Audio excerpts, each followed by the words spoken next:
Hello, আসসালামু আলাইকুম। আপুরা সবাই কেমন আছেন? আশা করি ভালো আছেন। আলহামদুলিল্লাহ আমরাও ভালো আছি। এই তো আজকে রান্না করব কচু। কচু এভাবে ভেজে নিয়ে ভর্তা করব। কচুটা আমি দিয়ে দিলাম ভাজার জন্য। এই তো হালকা করে ভেজে নেব। এই পাশে গরুর মাংস বসিয়ে দিচ্ছি।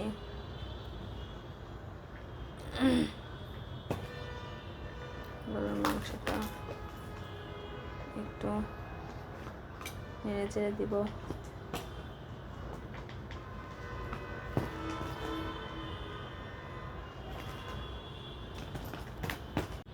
এদিকে আমার বাচ্চারা খেলাধুলা করছে। মাশাল্লাহ দিলে আমার বাচ্চারা শান্ত আছে। এভাবে বসিয়ে দিয়ে আমি রান্না বান্না করতে পারি। তারা এভাবে খেলাধুলা করে। আমি সংসারে কাজ করি, একার সংসার।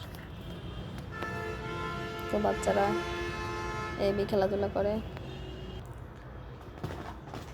এদিকে আবার কচুটা হয়ে গেছে ভাজা।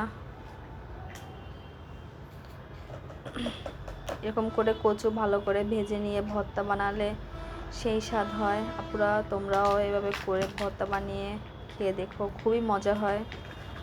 এই তো আজকের ভিডিওতে এই ছিল।